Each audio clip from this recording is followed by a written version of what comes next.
तो हम लोग सप्तम अनुवाक में है। सप्तम अनुवाक में देख रहे हैं, ये जो मंत्र है आपके सामने, लंबा मंत्र है। मंत्र हम बाद में पढ़ते हैं, पहले समझ लेते हैं मंत्र में क्या कहा गया है, उसके बाद मंत्र पर आएंगे तो मंत्र और अच्छे से आपको समझ में आएगा।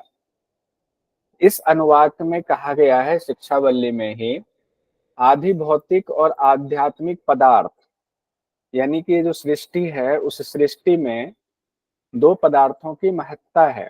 यानी आप दूसरी तरह से ये कह लें, पदार्थों को दो भाग में बांटा गया है, आधि भौतिक और आध्यात्मिक।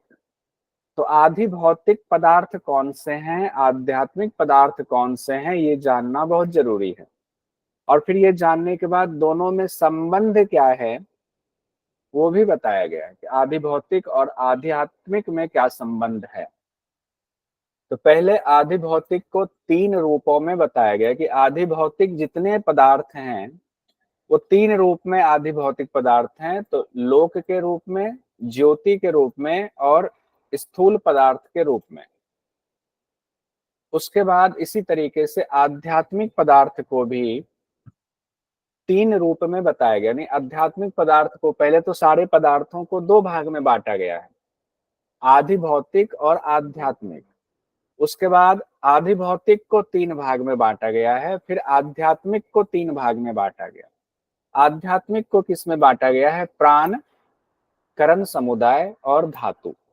यानी आध्यात्मिक के अंतर्गत हमारे शरीर में जो चीजें हैं उसको रखा गया है, और आधि भौतिक में जो हमारे शरीर से बाहर के लोक हैं, चीजें हैं, उनको रखा गया है।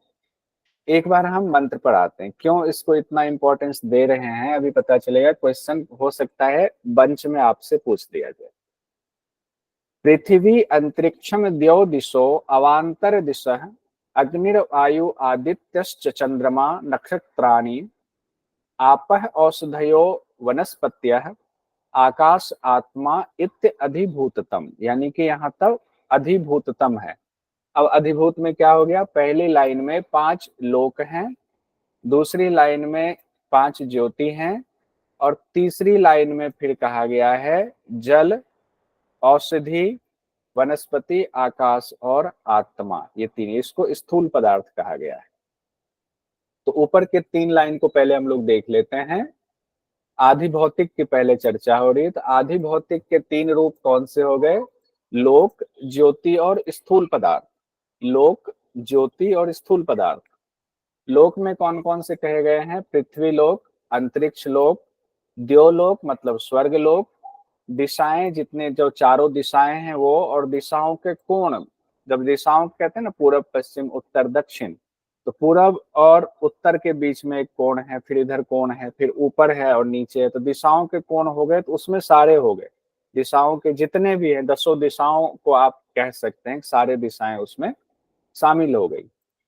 उसके बाद ज्योति है। ज्योति में अग्नि के ही रूप को माना गया है जनरली, लेकिन उसमें वायु और नक्षत्र भी कहा गया है। लेकिन ज्योति में देखिए क्या पांच चीजें हैं, अग्नि, वायु, सूर्य, चंद्रमा और नक्षत्र। ज्योति के पांच क्रम को बताएं। तो अग्नि, वायु, सूर्य, चंद्रमा, नक्षत्र। अग्नि, वायु, सूर्य, चंद्रमा, नक्षत्र। अग्नि, वायु, सूर्य, चंद्रमा, नक्षत्र। हो सकता है लोक के बारे में पूछ दे, तैत्तिरीय उपनिषद के मुताबिक लोकों को सही क्रम में सजाएं, या आधि भौतिक के अंतर्गत लोकों का क्रम क्या है, दोनों तरीके से पूछा जा सकता है। पृथ्वी लोक, पृथ्वी से ऊपर आकाश, उसी को अंतरिक्ष लोक कहते हैं, उससे ऊपर स्वर्ग लोक है। तीन ऐसे हो गए। उसके बाद दिशाएं और दिशाओं के कोण, इसको भी लोक में व्याख्याकारों ने माना है। ज्योति में फिर से आते हैं, अग्नि, वायु, सूर्य, चंद्रमा और नक्षत्र। उसके बाद तीसरी कैटेगरी जो आधि भौतिक का बताया गया है, उसमें स्थूल पदार्थ बताया गया है। सभी व्याख्याकार कहते हैं कि जल, औषधि, वनस्पति, आकाश और आत्मा, इसको स्थूल पदार्थ मान करके इसकी व्याख्या की गई। जल, औषधि, वनस्पति, आकाश और आत्मा। जल, औषधि, वनस्पति, आकाश और आत्मा। ये इसलिए इतना जोर दे रहा हूं कि इसको इसी तरह बंच में आप कहीं नोट में बना लीजिए। ऐसे ये नोट्स तो मिलेगा आपको, तो नोट्स में तो बहुत कुछ होता है, आज भी एक मैसेज आया हुआ था, नोट्स पूरा नहीं पढ़ा था उन्होंने, और एक कहीं क्वेश्चन देखा, क्लिक किया, इसका जवाब दीजिए सर। जवाब दिया तो नहीं सर, मुझे कंफ्यूजन हो रही है। तो ना आपके पास इतना समय, ऐसा गलती उनकी नहीं है जिन्होंने मैसेज किया, दिक्कत ये हुई कि उन्होंने शुरुआत से पढ़ाई नहीं की, शुरुआत से वीडियो नहीं देखा, सो पूरा पीडीएफ नहीं पढ़ा।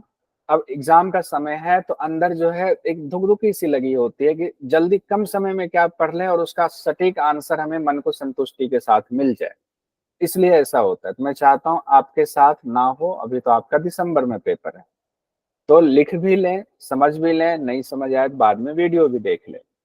जल, औषधि, वनस्पति, आकाश और आत्मा, ये आध्यात्मिक के तीन कैटेगरी, उन तीनों में पांच पांच चीजें आपने देख ली, यानी कि 15 पदार्थ बताए गए हैं आधि भौतिक में। आधि भौतिक में कितने? 15 पदार्थ बताए गए। हम लोगों ने देखा था आध्यात्मिक में भी 15 पदार्थ हैं, उसमें भी तीन कैटेगरी है, वो कौन कौन से हैं देखते हैं। अब यहाँ लिखा हुआ है अथ अध्यात्म प्राणो व्यानो अपान उदान है समान है, यानी पंच प्राण की बात आ गई। उसके बाद चक्षु श्रोतम मनो वाक त्वक, और फिर पांच चीजें यहाँ पर आ गई हैं। और उसके बाद कहा गया है चर्म मांसम श्रावा अस्थि मज्जा, पांच चीजें यहाँ, यानी पांच पांच 10 और 15 पदार्थ आध्यात्मिक में भी बताया गया है। उसके बाद कहते हैं एतत् अधिविधाय ऋषि अवोचत प्रांगक्तम वा इदम शरमम प्रांगोक्तेन नैव प्रांगक्तम स्पृणोतीति। अब देखते हैं आध्यात्मिक का क्या महत्व है, क्या 15 पदार्थ हैं, एक बार फिर से देखते हैं। आध्यात्मिक का अर्थ व्याख्याकारों ने बताया है शरीर से संबंधित पदार्थ, और शरीर से अलग जो पदार्थ थे वो 15 अलग बताया गया, और शरीर से संबंधित जो पदार्थ हैं वो 15 इसमें बताए जा रहे हैं आध्यात्मिक में, वो आधि भौतिक में बताया गया। तो पहला जो बताया गया वो पंच प्राण बताया गया, इसलिए कहा गया पांच प्राण है। दूसरा कहा गया करण समुदाय। उसके बाद कहा गया है धातु, वैसे तो हम लोग जानते हैं सप्त धातु, यहाँ पर धातु में भी पांच ही बताया गया है, हालांकि कुछ चीजें उसके अंतर्गत समाहित मान लिया जाए। तो प्राण, पंच प्राण हम लोग जानते हैं, प्राण व्यान अपान उदान समान, ये पांच प्राण है। करण समुदाय में कहा गया है नेत्र, कान, मन, वाणी, त्वचा, इसको याद करना पड़ेगा। नेत्र, कान, मन, वाणी, त्वचा, नेत्र, कान, मन, वाणी, त्वचा, नेत्र, कान, मन, वाणी, त्वचा, ये करण समुदाय इसको व्याख्याकारों ने कहा है। फिर धातु की बात आती है, धातु में पांच धातु की चर्चा है, चर्म, मांस, नाड़ी, हड्डी और मज्जा। चर्म, मांस, नाड़ी, हड्डी, मज्जा। चर्म, मांस, नाड़ी, हड्डी, मज्जा। चर्म, मांस, नाड़ी, हड्डी, मज्जा, इस शरीर के अंदर जो धातु हैं उसकी चर्चा ये हुई है। इस तरह से हमने देख लिया 15 पदार्थ आधि भौतिक और 15 पदार्थ आध्यात्मिक, एक शरीर से संबंधित और एक शरीर से बाहर से संबंधित। और फिर इनके उपयोग की युक्ति भी बताएगी, जो अंत में दो लाइन हम लोगों ने पढ़ा कि दोनों का आपस में घनिष्ठ संबंध है। इस आध्यात्मिक पदार्थ से ही आधि भौतिक पदार्थों की पूर्ति होती है, यानी कि आपके लोक, इसका क्या तात्पर्य हुआ कि आध्यात्मिक पदार्थ मतलब शरीर के पदार्थ, उससे आधि भौतिक पदार्थों की प्राप्ति होगी, पूर्ति होगी शरीर में। इसका मतलब है कि अगर आपको स्वर्ग की प्राप्ति चाहिए तो बिना शरीर के कैसे करेंगे, बिना शरीर में साधना किए कैसे करेंगे। अगर आपको ब्रह्म लोक, आदित्य लोक की प्राप्ति करनी है तो बिना शरीर के कैसे करेंगे। इसीलिए कहा गया है आध्यात्मिक पदार्थ मतलब शरीर के पदार्थों से ही आप आधि भौतिक पदार्थों की पूर्ति कर सकते हैं। और फिर बाद में कहा गया है कि आधि भौतिक पदार्थ से ही आध्यात्मिक शक्तियों की उन्नति कर लेता है, यानी कि आपके आध्यात्मिक शक्तियां, शरीर के अंदर जो शक्ति है वो सारे गुण उधर भी मौजूद है, और दोनों का घनिष्ठ संबंध होने की वजह से आप अपने शरीर की उन्नति आधि भौतिक पदार्थ से ही कर सकते हैं। तो आधि भौतिक पदार्थ से जुड़ना बहुत जरूरी है।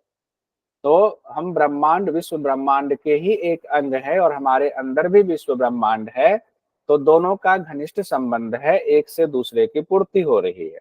और दूसरे से पहले की उन्नति हो रही है। आदि भौतिक पदार्थ से आध्यात्मिक शक्तियों की उन्नति हो रही है, यानी हमारा सारा कनेक्शन आदि भौतिक पदार्थों से जुड़ा हुआ है। उसके बाद यहाँ तक कंप्लीट हो गया। अब इसमें एक चीज और देख लीजिए, इसमें क्वेश्चन क्या पूछा जा सकता है, करण समुदाय कौन से हैं आध्यात्मिक के 5 सीक्वेंस में बताएं, तो ये पांचों पूछा जा सकता है। धातु के बारे में पूछा जा सकता है, 5 धातु, तो आप सोचेंगे कि सप्त धातु तो हम पढ़ा है, पंच धातु कहाँ पे है, तो तैत्रीय उपनिषद में अब पंच धातु ही लिखा हुआ है, 2 नहीं लिखा हुआ है। पंच प्राण तो आपको आता ही है, उसमें दिक्कत नहीं होगी। लोक जो है, लोक के बारे में यहाँ सीक्वेंस पूछ दिया जाता है, पृथ्वी लोक, अंतरिक्ष लोक, द्योलोक, दिशाएं, दिशाओं के कोण, और ज्योति से संबंधित भी ये पूछ दिया जाता है, अग्नि वायु चंद्रमा, अग्नि वायु सूर्य चंद्रमा और नक्षत्र, इसका भी सीक्वेंस पूछा जाता है। अब पूरा क्लियर मैंने बता दिया। अब हम लोग आपस आगे बढ़ते हैं। आगे तैत्रीय उपनिषद में गुरु बता रहे हैं ओम की महिमा। ओम मतलब ब्रह्म, तो यहाँ पर कह रहे हैं कि ओम ही यह ब्रह्म है, ओम ही यह प्रत्यक्ष दिखाई देने वाला जो संपूर्ण जगत जो आपको दिख रहा है, ये ओम ही है, ओम ही इसकी अनुकृति है। ओम से ही शुरुआत करके साम गायक, यानी कि सामवेद को पढ़ने वाले, सामवेद का गायन करने वाले सामगान करते हैं ओम से शुरू करके। वैसे भी हम लोग कोई भी मंत्र पढ़ते हैं तो उसको ओम से शुरू करते हैं, भगवान का नाम लेते हैं, उसके बाद उस मंत्र को जपते हैं। ओम ओम कहते हुए ही शस्त्र रूप मंत्र पढ़े जाते हैं। सारे मंत्र क्यों पढ़े जाते हैं, क्योंकि भगवान का नाम है तो पहले भगवान का नाम लिया जाता है।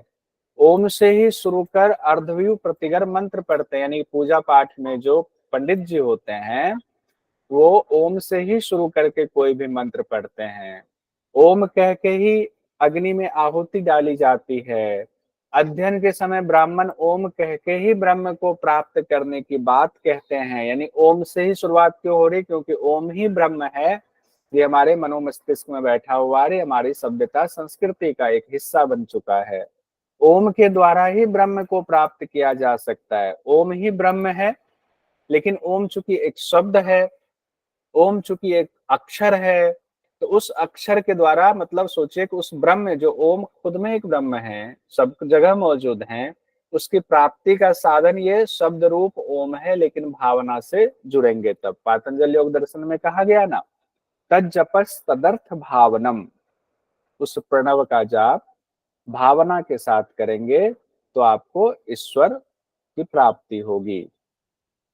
आगे नवम अनुवाक में बहुत महत्वपूर्ण है, स्वाध्याय की महत्ता बताई गई है, यहां से भी हो सकता है क्वेश्चन आए, तो ध्यान से पढ़ेंगे तो आपके चित्त में बैठा रहेगा। ऋतम च स्वाध्याय प्रवचने च, ऋतम च स्वाध्याय प्रवचने च, इसी लाइन को दोहराया गया है नवम अनुवाक में।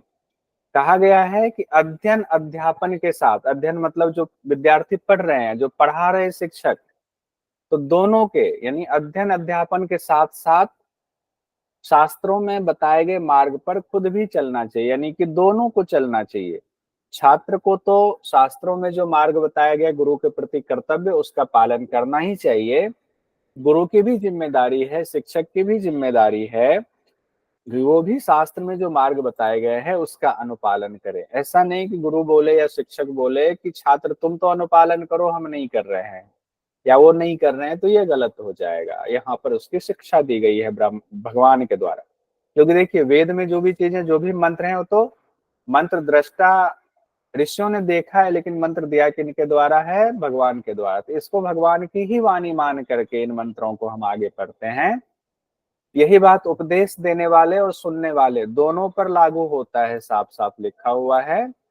तो क्या क्या मोटा मोटी बात जो कही गई है, सत्य आचरण करना, सत्य भाषण यानी सत्य वाणी बोलना, तपश्चर्या तो करना ही है, तपश्चर्या के साथ साथ आपकी इंद्रियां हैं उसके उनका दमन भी करना है, और इतना करते हुए साथ साथ अध्ययन अध्यापन का कार्य भी करते जाना है। ये नहीं अलग से करेंगे। उसके बाद यहाँ पर, हाँ मेघा जी क्या हुआ? सर दमन का अर्थ किसका? दमन दमन दमन मतलब इंद्रियों को क्या करना है, कंट्रोल। इंद्रियों को कंट्रोल में करना है। दमन, दमन मतलब ऐसे होता ये है कि दुश्मनों का दमन करना, उनको राउंड देना, उनको खत्म कर देना। और यहाँ पर इंद्रियों को तो अपनी है, दूसरों के इंद्रियों का तो दमन कर नहीं रहे, अपनी ही इंद्रियां है, तो उसको भी, इंद्रियां आपको गलत जगहों पर भगाती हैं, तो उसको जो है गलत जगहों से हटाना है, प्रभु की तरफ लगाना है। किसमें लगाना है इंद्रियों को? तो जो वेद शास्त्र में जो आपके आचरण बताए गए उस तरफ लगाना है। तो गलत जगहों से इंद्रियों को हटाना, सही जगह लगाना, यही दमन से तात्पर्य है। जैसे मान लीजिए जानवर आपने छोड़ दिया खेत में, और आपको पता है कि हमारा खेत जो है खाली है, इसमें घास है, इसी में चरना चाहिए जानवर को। अब जानवर क्या है, बगल वाले की अच्छी फसल लगी, उधर भाग रहा है, तो आप क्या करता है, एक चरवाहा डंडा लेकर के उसको कंट्रोल करके उतने में सीमित रखता है। नहीं तो क्या होगा, दूसरे का चारा खाएगा, झगड़ा होगा। उसी तरह इंद्रियां भी हमें भटकाती हैं, हमें भगवान के उससे कंट्रोल से बाहर करते हैं, आत्मा के कंट्रोल से, अच्छे विचारों से इंद्रियां बाहर करती है। तो इंद्रियों को भी दमन करना है, यही बात यहाँ कही गई। उसके बाद यहाँ पर तीन ऋषि पुत्र का नाम लेकर के अध्ययन अध्यापन की महत्ता को दर्शाया गया है। और इन तीन ऋषि पुत्रों को त्रिशंकु भी कहा गया है। त्रिशंकु कौन से तीन ऋषि पुत्र हैं? रथितर के पुत्र सत्वचा ऋषि, और पुरुषिष्ट के पुत्र तपोनिष्ठ ऋषि, और मुदगल के पुत्र नाक ऋषि। ये तीन ऋषि हैं। रथितर के पुत्र सत्वचा, पुरुषिष्ट के पुत्र तपोनित्य, मुदगल के पुत्र नाक मुनि। अब इन्होंने क्या कहा, तीन ऋषि पुत्रों ने क्या बोला है?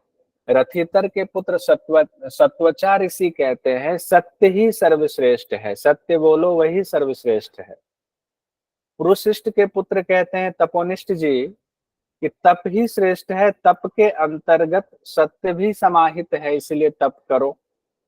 और मुदगल के पुत्र नाक मुनि कहते हैं कि स्वाध्याय यानी प्रवचन ही श्रेष्ठ है, क्योंकि उसमें ही तप है और तप में सत्य है, तो स्वाध्याय यानी प्रवचन ही श्रेष्ठ है, क्योंकि उसमें प्रवचन तो है ही, स्वाध्याय तो है ही, तप और सत्य भी समाहित है, इसीलिए स्वाध्याय ही तप है, ये कहा गया है।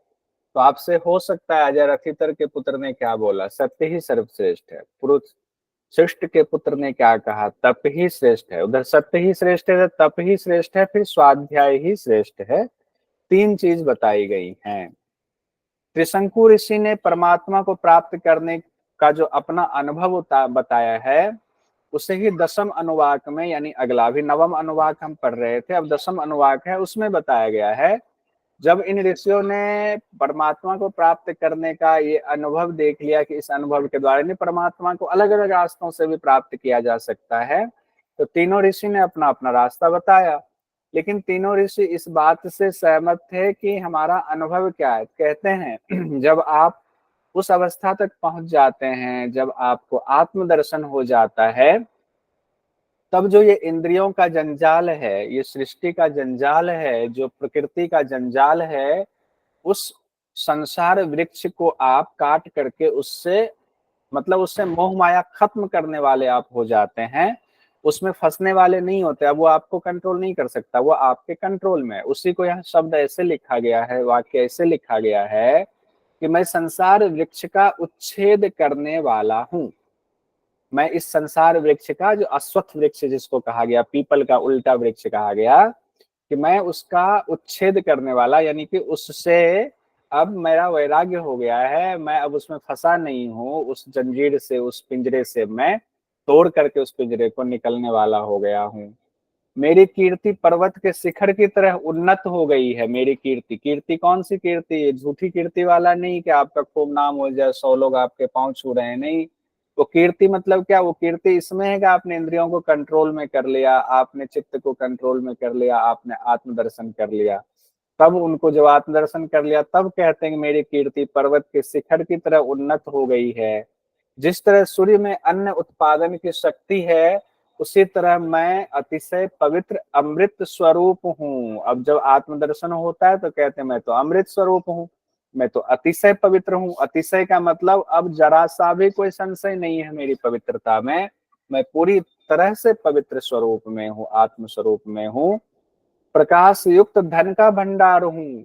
आत्मा अपने आप में प्रकाश युक्त है। और ब्रह्म के बारे में कहा जाता है ना, जब वो दर्शन होते हैं तो करोड़ों सूर्य की भांति जो है रोशनी होती है, वहां सूर्य का प्रकाश भी फीका पड़ जाता है।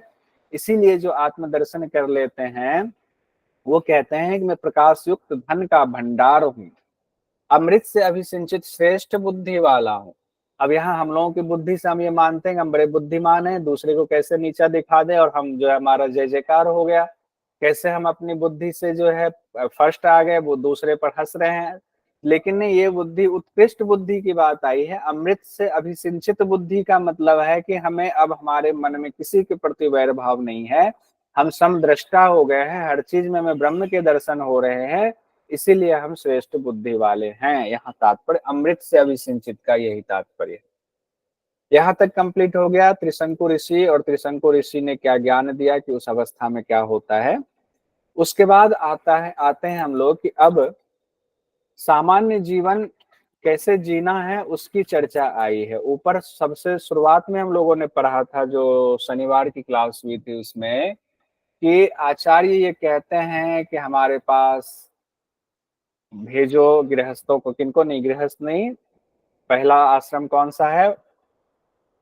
अब देखिए दिमाग से निकल रहा है। ब्रह्मचर्य आश्रम। ब्रह्मचारियों को हमारे ब्रह्मचर्य पास आश्रम। भेजो। और ब्रह्मचारी के गुण बताए गए हैं कि वो किस तरह से उनकी हमारी बात सुनने की क्षमता हो, वेद शास्त्र में उनका जो है सम्मान हो, और किस तरह से उनकी इंद्रियों को निग्रह करने की उनकी क्षमता हो, तब हमारी बात समझ में आएगी। जब वहां तक उन्होंने कर लिया, अब उनके पास जो है आ भी गए बहुत सारे छात्र, सारे ब्रह्मचारी आए, ब्रह्मचर्य का व्रत उन्होंने कराया, सबको पढ़ाया लिखाया। अब क्या होगा, जब हम कॉलेज में पढ़ लेते हैं, हमारा कन्वोकेशन प्रोग्राम होता है। कन्वोकेशन प्रोग्राम में अब हमें वहां से छुट्टी दी जाएगी, आपकी विद्या पूरी हो गई, अब आपको डिग्री दी जा रही है, अब आप जाए, अब आप जीवन बिताएं, जो जिस पेशा को अपनाते हैं उस पेशा को अपनाएं। तब वहां भी गुरुकुल परंपरा में भी ऐसा होता था, जब वेद अध्ययन करा दिया जाता था तो आचार्य अपने आश्रम में रहने वाले विद्यार्थियों के लिए एक कॉन्वोकेशन प्रोग्राम रखते थे, और दीक्षांत समारोह जिसको हिंदी में आजकल कहते हैं, तो उस तरह का दीक्षांत समारोह रखा जाता था। और उसमें अंतिम प्रवचन होता था, अंतिम ही है, उसके बाद सब अपने घर को आएंगे। और उसमें आचार्य का भी हृदय जो है पुत्र जैसा संबंध बन जाता था बच्चे से, बच्चे का भी पिता जैसा संबंध बन जाता था अपने आचार्य से। तब गुरु क्या कहते हैं अंत दिन कि पुत्र तुम सदा सत्य बोलना। जब आप जीवन में, गृहस्थ जीवन में आप जा रहे हो, तो सदा सत्य बोलना। आपत्ति की स्थिति में भी झूठ का सहारा मत लेना, जब आपत्ति विपत्ति में हो तब भी मत लेना। और कार्य कैसा होना चाहिए, जीवन कैसा, तो शास्त्र जो तुमको मैंने पढ़ाया है, जिसमें कहा है कि अच्छे कार्य करने हैं, अच्छा धर्म अपनाना है, तो शास्त्र सम्मत धर्म का ही पालन करना। स्वाध्याय में प्रमाद मत करना। गुरु को अपनी रुचि, अब देखिए अब जा रहे हैं तो गुरु दक्षिणा भी देंगे, तो गुरु दक्षिणा का क्या कहा गया, गुरु को अपनी रुचि अनुसार प्रेम पूर्वक दक्षिणा भी देना। संतान परंपरा को सुरक्षित रखना, यानी शादी विवाह भी करनी है और संतान परंपरा को भी सुरक्षित रखना है। मोटा मोटा बताया जा रहा, बाकी तो ज्ञान दिया गया। अंत में अंत का ज्ञान दिया जा रहा है कि ये कुंजी थमा रहा हूं। सत्य से, धर्म से, स्वाध्याय से कभी मत चूकना। शुभ कर्म करने से कभी मत चूकना। उन्नति के साधनों से तुम कभी मत चूकना। यानी कि उन्नति भी करनी है, ऐसा नहीं कि जीवन में आगे नहीं बढ़ना, लेकिन सत्य का मार्ग पकड़ करके आगे बढ़ना है। कभी भूल मत करना, कोई की गलती मत करना, क्योंकि इतने साल साधना हमने क्यों कराया तुमको, कि भूल करने के लिए नहीं, अब जीवन में भूल मत करना, इसीलिए इतनी लंबी साधना तुम्हारी चली। देव कार्य करना, पितृ कार्य करना, देव कार्य और पितृ कार्य से कभी चूकना मत। माता पिता की सेवा करनी चाहिए, देवताओं के लिए यज्ञ हवन भी करना चाहिए। उसके बाद देखिए हम लोग कहते हैं ना, मातृ देवो भवः, पितृ देवो भवः, आचार्य देवो भवः, अतिथि देवो भवः। यहीं से तो आया है, तैत्तिरीय उपनिषद में कहा गया है। देखिए चारों चीजें, मातृदेवो भवः, पितृदेवो भवः, आचार्य देवो भवः, अतिथि देवो भवः। आपकी माता भी देवता के समान है, देवी समान है, पिता भी देव समान है, आचार्य भी देवता समान है, अतिथि भी देवता समान है। यहीं से लिया गया है तैत्तिरीय उपनिषद में। तो देवता को जितना सम्मान दे रहे हो उतना इन चारों को भी देना। हे पुत्र, तुम निर्दोष कर्मों का आचरण करना, कोई दोष वाला कर्म मत करना। सदा अच्छे और श्रेष्ठ आचरणों का जीवन में पालन करना, दोष रहित कर्मों का आचरण करना। कितनी बार कह रहे हैं कि कोई गलत कार्य मत करना। जो कोई हमसे श्रेष्ठ हैं उनको अपना आसन देना, यानी आप बैठे हुए, इसका तात्पर्य कि आप बैठे हुए, आपसे बड़े कोई आ गए तो आप खड़े हो जाते हो, लीजिए बैठिए, आप पहले बैठिए, मैं तो नीचे भी बैठ जाऊंगा, मैं कोई दूसरा उपाय कर लूंगा। आजकल भी हमारे भारतीय सभ्यता संस्कृति में ये बात है, जब हम बैठे होते बड़े कोई आते हैं तो हम तुरंत खड़े हो जाते हैं, उनको अपना आसन देते हैं। यहीं से लिया गया तैत्तिरीय उपनिषद से। उसके बाद क्या कहते हैं, श्रद्धा देयम अश्रद्धा देयम श्रेया देयम ह्रिया देयम भिया देयम संविदा देयम। कहते हैं श्रद्धा के साथ ही देना। किसी को, जैसे कोई मांगने वाले आ जाएं, गुरु आ जाए, पुरोहित आ जाए, किसी को देना है तो श्रद्धा के बिना, श्रद्धा के नहीं देना, श्रद्धा नहीं तो नहीं देना, नहीं, श्रद्धा के साथ ही देना। आर्थिक स्थिति के अनुसार ही देना, जितने आर्थिक स्थिति उसी अनुसार देना है। लज्जा तथा भय से दान देना चाहिए, यानी कि सब ईश्वर का ही है, ईश्वर ने ही हमें दिया है और ईश्वर की चीज ईश्वर के ही एक पुत्र को दे रहे हैं, तो अभिमान नहीं होगा, अभिमान रहित तो होकर देना।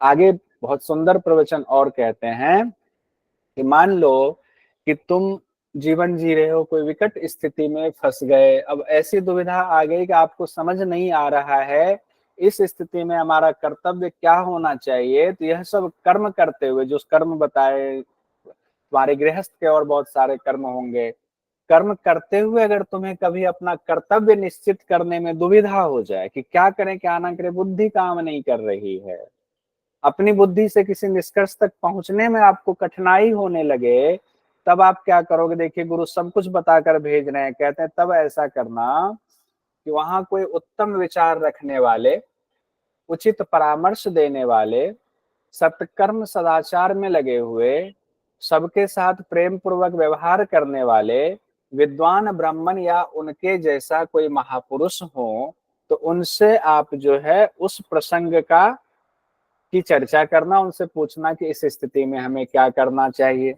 वे जिस प्रकार ऐसे प्रसंग का आचरण करते हैं उसी तरह का आचरण तुम्हें भी करना चाहिए कि इस स्थिति में आप होते तो क्या करते हैं, हमें ज्ञान दें। यही उपदेश है, यही वेदों का रहस्य है, परंपरागत शिक्षा यही है। कितनी सुंदर बात कही गई है। अब इतना तो ज्ञान हमें होता ही है पढ़ने के बाद कि उत्तम विचार किनके हैं, उचित परामर्श देने वाले कौन हैं, सत्कर्म सदाचार में कौन लगे हुए हैं जिनसे हम पूछें, सबके साथ प्रेम पूर्वक व्यवहार करने वाले कौन हैं जिनसे हम पूछें, वो ब्राह्मण हो या उनके जैसा कोई महापुरुष हो, तो उनसे हम अपनी दुविधा की स्थिति में अपने व्यवहार की बात पूछ सकते हैं। तो ये शिक्षा थी, तो शिक्षा वल्ली संपन्न हुआ तैत्तिरीय उपनिषद का। अब हमारी दूसरी वल्ली शुरू होगी तैत्तिरीय उपनिषद की। दूसरी वल्ली है ब्रह्मानंद वल्ली। ब्रह्मानंद वल्ली। अब ब्रह्मानंद वल्ली में जो अभी प्रार्थना की शुरुआत हुई थी क्लास की, ओम सहनाववतु सहनो भुनक्तु सह वीर्यं करवावहै तेजस्विनावधीतमस्तु मा विद्विषावहै। विद्विषावहै, मा विद्विषावहै। इसका अर्थ है कि हम दोनों, ओम सहना भवतु, हम दोनों साथ साथ रहे, सहनो भुनक्तु, हम दोनों साथ साथ अपना भरण पोषण करें, भोजन करें और हर तरीके से भरण पोषण करें। सह वीर्यम करवावहै, हम दोनों साथ साथ ही अपनी शक्ति को बढ़ाएं।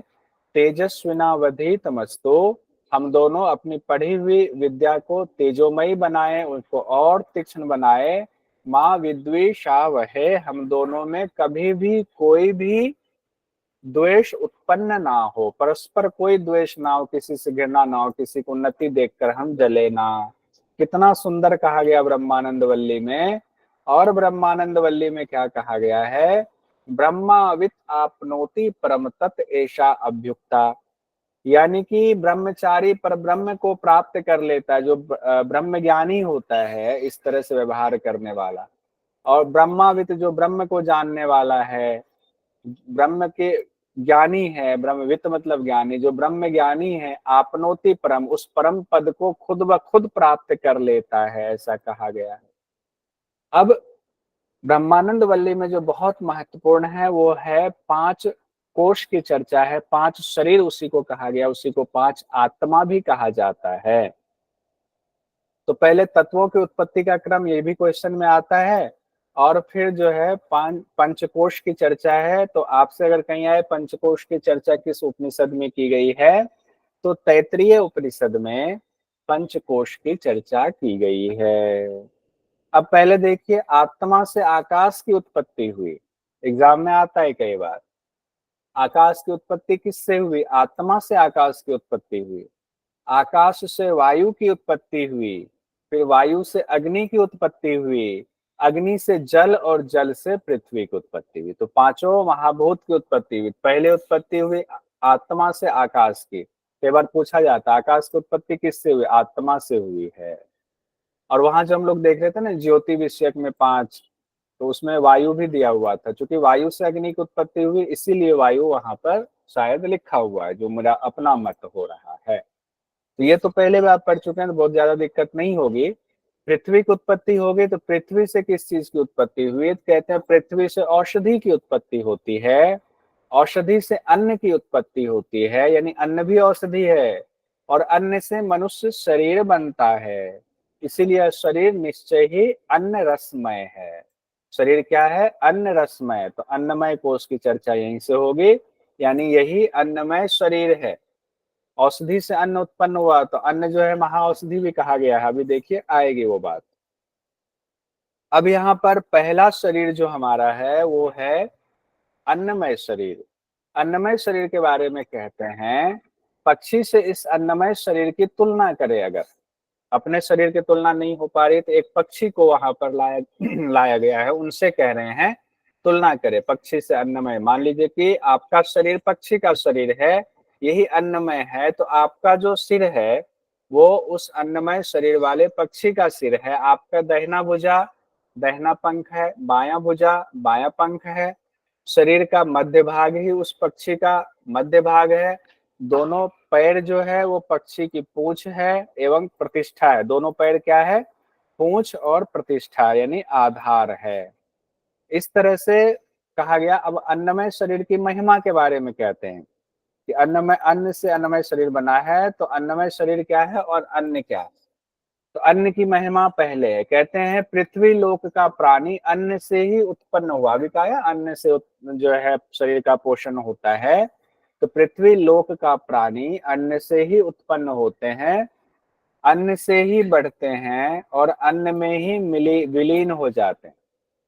हमारा जन्म होता है और मिट्टी से में जो है हम उस अन्न को, उगए हुए अन्न को खाते हैं, फिर जल जाते हैं, मिट्टी में मिल जाते हैं, अन्न में विलीन हो गए।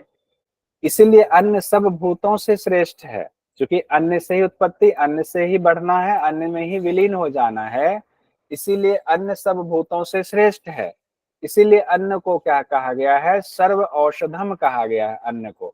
अब एग्जाम में अगर आ जाए कि निम्न में से किसकी तुलना सभी औषधियों, सर्व औषधम की तुलना किससे की गई है, किसको ये प्रतिष्ठा दी गई है सर्व औषधम के, तो अन्न को सर्व औषधम की प्रतिष्ठा दी गई है। अब अन्न का मतलब क्या होता है, शाब्दिक अर्थ क्या होता है, अन्न मतलब जिसको खाया जाता है और जो हमें खाता है। यानी अन्न को हम खाते हैं, तो ऐसा नहीं कि अन्न हमें नहीं खाता है, अन्न भी हमें खा रहा है। अन्न खाया जाता है और अन्न ही प्राणियों को खाया जाता है, इसीलिए इसे अन्न कहा जाता है। अब आगे कहते हैं जो इस अन्न को अब इस तरह से यथार्थ रूप में जान गया कि अन्न बड़ा महत्वपूर्ण है। हमारे यहाँ कहते हैं अन्न का अनादर कभी मत करो, क्योंकि अन्न से उत्पन्न हुए, अन्न से ही बढ़ोगे, अन्न में ही मिल जाना है। शायद यहीं से लिया गया होगा।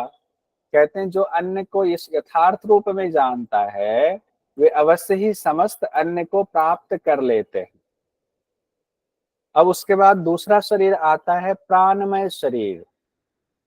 अन्नमय शरीर से बिल्कुल भिन्न है हमारा ये प्राणमय शरीर, लेकिन अन्नमय शरीर बाहरी लेयर है, उसके ठीक बाद का लेयर, उसके ठीक भीतर का लेयर है, वो प्राणमय शरीर है। अन्नमय शरीर के ठीक भीतर रहने वाला प्राणमय पुरुष की संज्ञा दी गई है। उस प्राणमय शरीर से यह अन्नमय शरीर पूर्ण है। यानी अन्नमय शरीर जो आप दिख रहे हैं, जो आप खाना वाना खा के बहुत बनाया हुआ है, अगर प्राण नहीं है तो इस अन्नमय शरीर का कोई महत्व नहीं है, ये सबवत हो जाएगा।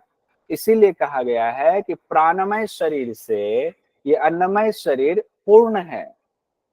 अब प्राणमय शरीर भी पुरुष के आकार का है, जैसे ये अन्नमय शरीर पुरुष के आकार का है, जिस तरह का आकार हमारा ये है, चूंकि तो पूरा ही प्राण भरा पड़ा है शरीर में, तो प्राणमय शरीर भी इसी आकार का है।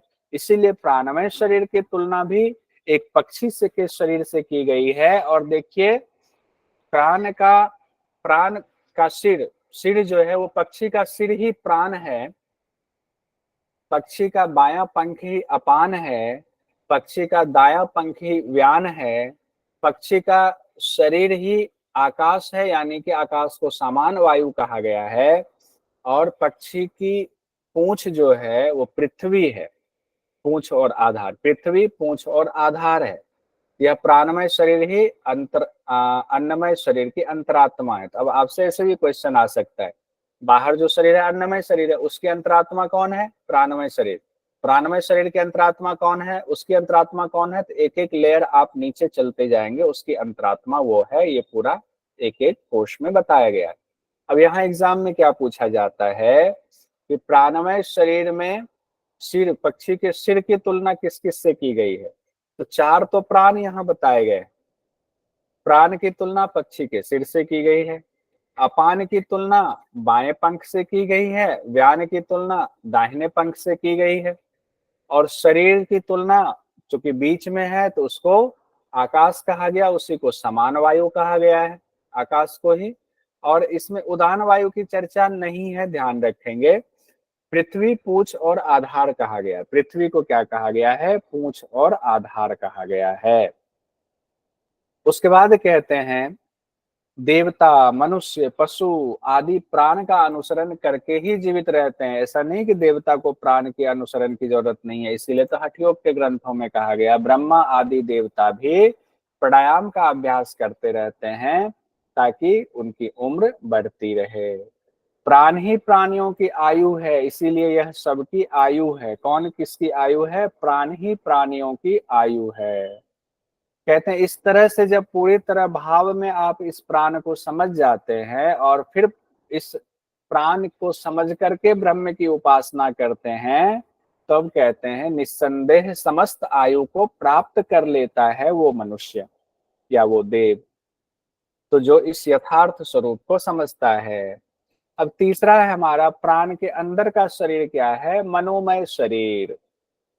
प्राण के अंदर का शरीर है मनोमय शरीर। कहते हैं प्राणमय शरीर से भिन्न और उसके ठीक अंदर रहने वाला मनोमय आत्मा है, मनोमय शरीर है। और देखिए हमने कहा एक शरीर से दूसरा पूरित हो रहा है। तो प्राणमय शरीर किससे पूर्ण होता है? तो वो अपने अंदर वाले से पूर्ण होता है, यानी प्राणमय शरीर मनोमय शरीर से पूर्ण होता है। अब यहाँ भी एक पक्षी से तुलना करके मनोमय की चर्चा की गई है। मनोमय शरीर पुरुष के आकार का है और पुरुष की तुलना इस पक्षी से की गई है। तो देखिए पक्षी से जब तुलना की गई है तो यजुर्वेद ही सिर है इस पक्षी का, यानी मनोमय शरीर में वेदों की चर्चा है। यजुर्वेद, ऋग्वेद, सामवेद, अथर्ववेद, चारों वेद की चर्चा है। कहते यजुर्वेद जो है वो सिर है, सामवेद बाया पंख है, ऋग्वेद दाया पंख है, और अथर्ववेद कौन सा है? पूंछ कहा गया है अथर्ववेद को, पूंछ और आधार। यानी कि अथर्वा और अंगिरा ऋषि के द्वारा देखे गए अथर्ववेद के मंत्र ही पूंछ और आधार हैं। तो एक चीज तो यहाँ और जानकारी मिल गई एग्जाम की दृष्टि से। अगर कहा जाए कि अथर्ववेद की किन के दृष्टा ऋषि कौन है या अथर्ववेद के रचनाकार कौन है, तो अथर्वा और अंगिरा ऋषि हैं। अंगिरा और अथर्वा ऋषि अथर्ववेद से संबंधित हैं। अब देखिए फिर से, यजुर्वेद सिर है, सामवेद बायां पंख है, ऋग्वेद दाहिना पंख है, और आदेश जो है, नियम जो है वो शरीर का मध्य भाग है, और अथर्ववेद जो है पूंछ है। यानी चारों वेद चारों तरफ से फैला हुआ है, और बीच बीच में जो है शरीर जो है वो आदेश है, यानी नियम है। इस इन वेदों में जो नियम बताए गए वो नियम है। ये मनोमय शरीर के बारे में बात की गई है।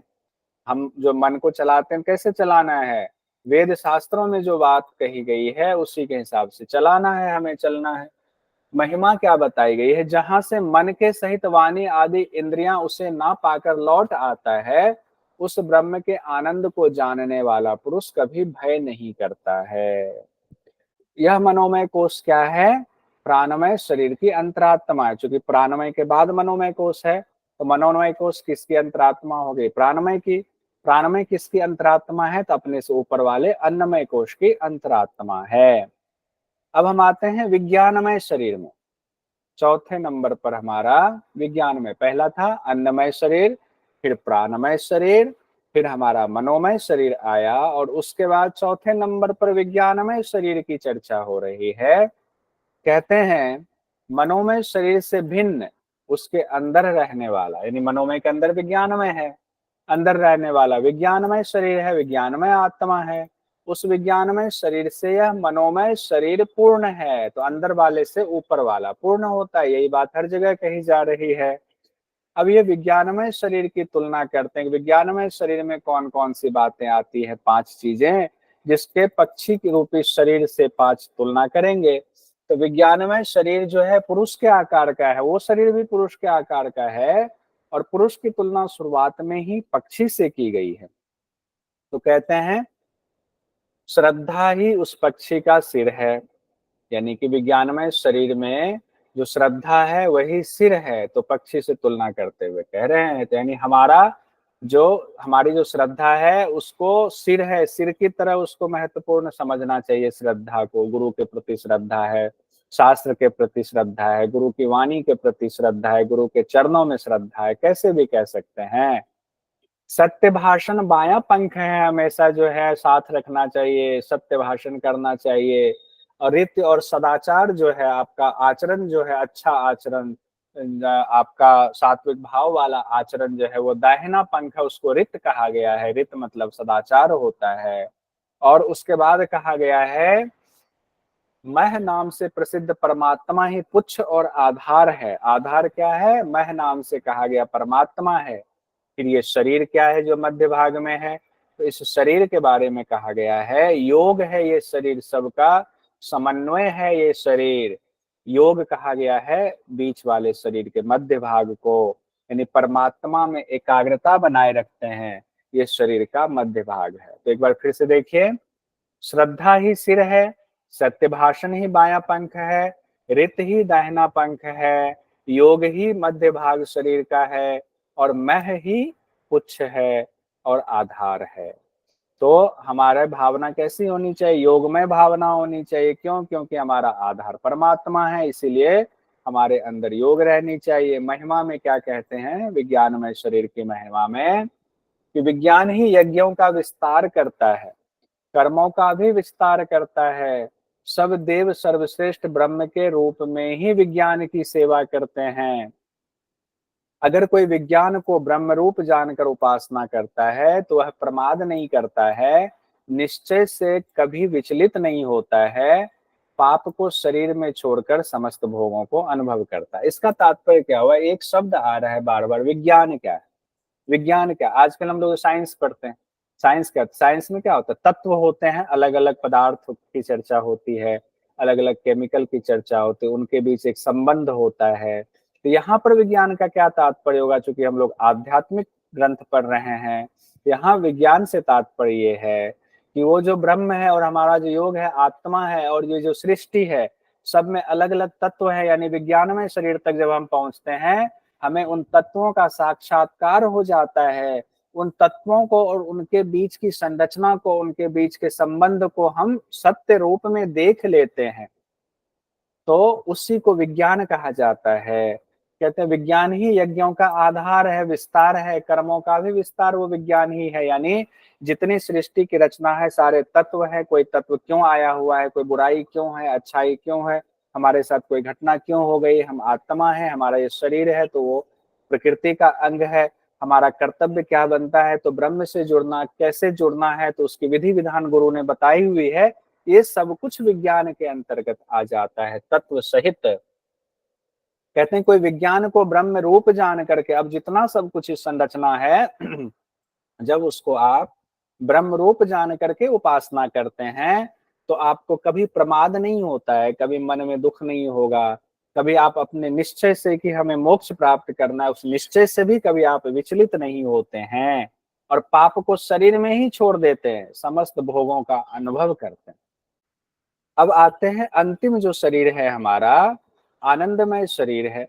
आनंदमय शरीर आत्मा को कहा गया। अब यहाँ तक तो हमें सारे विज्ञानमय तक तो सारी संरचना का पता चल गया, तत्वों का पता चल गया, लेकिन अब हम उस आत्मा में अवस्थित होंगे, आत्मा से आत्मा में अवस्थित होंगे। कहते विज्ञानमय जीवात्मा से भिन्न, लेकिन इसके ही अंदर रहने वाला आनंदमय आत्मा है, उससे यह विज्ञानमय पूरी तरह व्याप्त है। यानी आनंदमय शरीर से ही विज्ञानमय शरीर पूर्ण होता है, यही बात सब जगह कही गई, इसलिए मैं भी दोहरा रहा हूं। अब ये आनंदमय परमात्मा भी पुरुष के आकार का है, और पुरुष की तुलना उस पक्षी के शरीर से की गई है, तो पक्षी का सिर उस आनंदमय आत्मा के गुण बताए गए हैं, और वो गुण की तुलना इस पक्षी से कैसे की जाए कि हमारे शरीर से की हुई वो शरीर है। तो देखिए, प्रिय ही शरीर है, प्रिय, प्रिय सब कुछ प्रिय, आत्मा ही प्रिय है, प्रिय ही शरीर है, प्रमोद यानी सुख ही माया पंख है। सुख किसमें? आत्मा से आत्मा में सुख है। मोद हंसी मजाक दाहिना पंख है। तो प्रिय, प्रमोद और मोद, प्रिय, प्रमोद और मोद, अगर आप इधर से जाए दाहिनी तरफ से तो प्रिय, मोद और प्रमोद आएगा। यहाँ पर प्रमोद का मतलब, मोद का मतलब ये फिजिकली हंसी मजाक से नहीं है। अगर फिजिकली हंसी मजाक भी कर रहे हैं किसी से तो उनको ब्रह्म मान करके कर रहे हैं, उस स्थिति तक अब आप पहुंच चुके हैं। ब्रह्म ही पुच्छ और आधार है, आनंद ही शरीर का मध्य भाग है। तो क्या चीजें हो गई? प्रिय, मोद, प्रमोद, ब्रह्म और आनंद। इससे संबंधित सवाल आ सकता है। प्रिय, मोद, प्रमोद, ब्रह्म, आनंद। प्रिय ही सिर है, मोद ही दाहिना पंख है, प्रमोद ही बाया पंख है, ब्रह्म ही पुच्छ और आधार है, और आनंद ही शरीर का मध्य भाग है। अब आप आनंदमय स्थिति तक पहुंचे, मतलब आप आत्मा में अवस्थित हो गए हैं, तो ब्रह्म की सत्ता मानने और नहीं मानने का फल बताया गया। अगर कोई मान लेता है कि ब्रह्म नहीं होता है तो वह असत हो जाता है, वह निम्न व्यवहार वाला हो जाता है, फिर वो इस आनंदमय कोष तक पहुंच ही नहीं सकता है। और जो ब्रह्म को मानता है वह मनुष्य ज्ञानी संत समझा जाता है, वो ब्रह्म की अवस्था तक पहुंच जाता है, ब्रह्म आनंदमय कोष तक पहुंच जाता है।